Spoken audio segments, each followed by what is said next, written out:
Welcome to Funny and Motivate English podcast. I'm Vincent, And I'm Jenny. and today we're taking a deep dive into something pretty interesting, I think. Yeah, Have you ever had that feeling where you've got like Netflix and all these video games and everything at your fingertips, but you're still just bored? totally.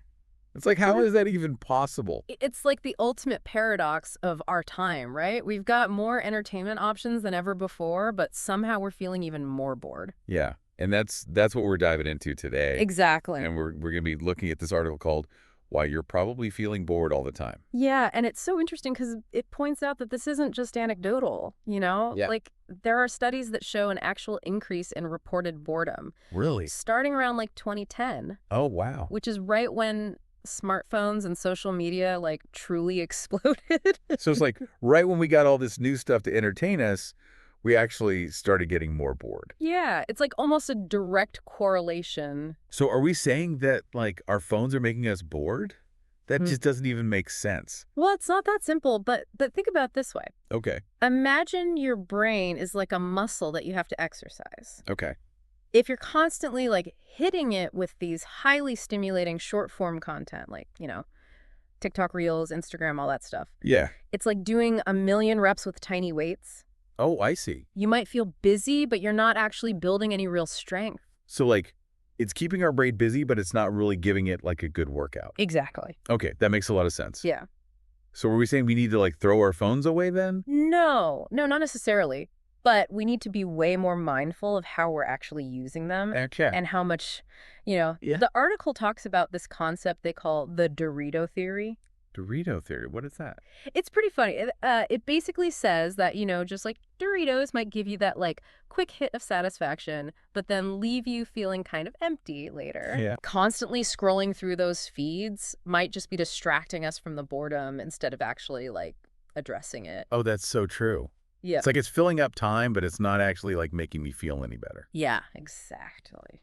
But okay, so then how do we like break out of that? Like, what do we do? Well, that's the tricky part because at this point, our attention spans have become so fragmented. Oh, yeah, that's true. Like we're so used to snacking on information constantly that we just can't sit down for a full meal anymore. It's like our brain just wants to keep scrolling and scrolling. Exactly. And so then it can't really focus on anything for too long. So what would be like the full meal equivalent then when it comes to content? Well, the article suggests maybe trying to engage more with long form content, Okay. like books, documentaries, or even just having like, longer in-depth conversations. Right, like a real conversation. Exactly, because these things actually require more focus and they allow you to like fully immerse yourself in a topic. Yeah, it's a good. So it's more satisfying in the long run. Okay, but I got to be honest. Sometimes I can barely focus on a 5-minute YouTube video. Yeah, I know. Like, is it even possible to retrain our brains to like enjoy those longer things again? I think it is, but it definitely takes effort. Yeah. It's like going to the gym after years of not working out at all. Yeah. You have to start slow and gradually build up that attention muscle. The tension muscle. I like that. Maybe try like setting aside even just like a small amount of time each day to just disconnect from all the distractions and engage with something that needs a bit more focus. Yeah, that's a good idea. Anything you can do to strengthen that muscle is going to help. All right, so to sum up, it sounds like we're in this weird spot where having more entertainment options is actually leading to more boredom. Yeah, that seems to be the case. That is because all the constant stimulation from our phones and stuff might actually be preventing us from really engaging with things and finding true satisfaction. Exactly. It's like we're overloading on the junk food of entertainment and forgetting about the nourishing stuff. Yeah, and it's leaving us feeling empty. Exactly. So that brings us to like the biggest question of all then. What's that?